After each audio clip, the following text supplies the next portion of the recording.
Hallelujah. Erinnya lya Mukama waffe Kristo Yesu omulungi lyebazibwe kanserenga mwenna muli bulungi era nga mweyagala Mase Nakazi ge mannya gange.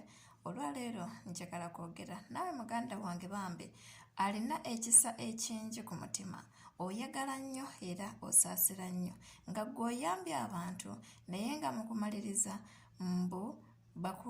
oba bakwita ku disappointing abantu abo n'ogamba bakumenya omutima, n'ogamba gundi namuyamba naye naakola bwati ne bwati naye babeera nga si bangi naye ne wabeera nga omu oba bameka nga gwe bambi mbu bakumenya omutima bw'oba tebakujjukira kenjokoze ekigambo ekyo n'ogaana ne bannange abantu tebajjukira gundi namukola bwenti ne bwenti ne bwenti naye nze ebyokuyamba bintamye nga gwe bambi byebyo ebigambo ebiri ku mutima gwo weewaawo biyinza obutabeerako leero naye nga mb'olowoozaamu gundi oli n'ogamba nti nze gundi oyo siriddamu kumuyamba olwakino n'ekino n'ekino.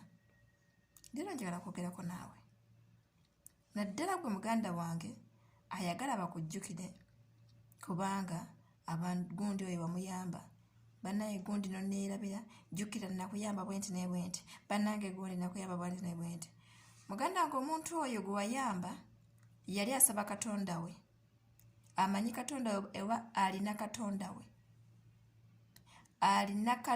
we gwe yayitanga n'agamba Mukama singa onnyamba mu kino, Mukama singa ombeera mu kino, Mukama eno embeera ngikooye, Mukama nnyamba. Era bambi Mukama n'awulira okusaba kwe n'akozesa gwe n'omuyamba n'ava mu mbeera eyo. Kati gwe yayamba Mukama gwe yakozesa n'oyamba omuntu olina bye wakola, omuntu oli gwe wayamba n'atabikonsidalinga ye najja n'akukola obubi oba n'akuddamu bubi oba n'akwogerako bubi n'atajjukira biri bye wamuyamba.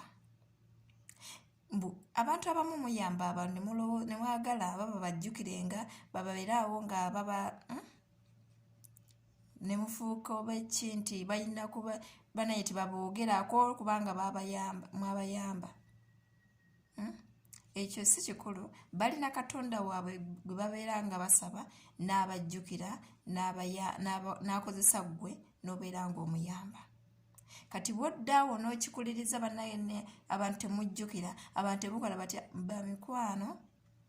Kati gwe nga gwe omuntu gwe bamenya omutima olw'okuba nti wayamba omuntu n'atakujjukira n'akudisappointinga, gwe Katonda gwe yakozesa butya bw'agenda okukusasulamu y'engeri gye weegumiikirizaamu olw'ekyo kyakumenyeemu omutima n'atakujjukira nti wamuyamba. Butya bwe weekuumyemu omutima gwo ogenze weenyumiriza oyagala akujjukire. Bwe tutyo bwe tusibwa empeera mu maaso ga Mukama kubanga abantu be tuyamba Mukama n'atukozesa, si ffe abayamba, Mukama y'atukozesa okuyamba.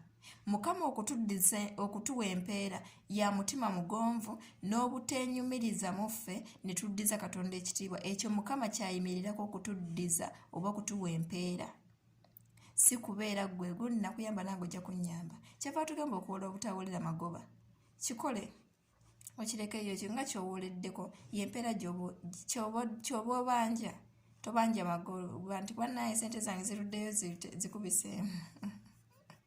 Anyway, mu Buganda wange tetuyamba bantu kubeera nti batujjukire. Tobeera nnyo disappointed kubanga omuntu oyo gw'oyambye akumenya omutima, nedda, naye ekitwale nti Mukama yankozesa ne nkujja mu buzibu.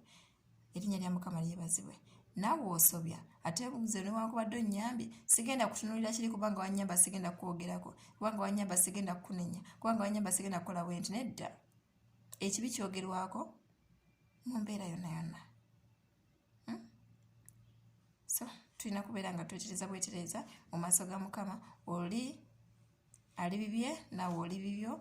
Katonda ali mu masekkati gammwe okusala omusango n'okubaawa buli omu nga empeera ye bweri okusinziira ku mutima gwe oba ku mirimu gy'emikono gye oba ku mirimu ku ndowooza ye. Like that, Mukama bampeera omukisa.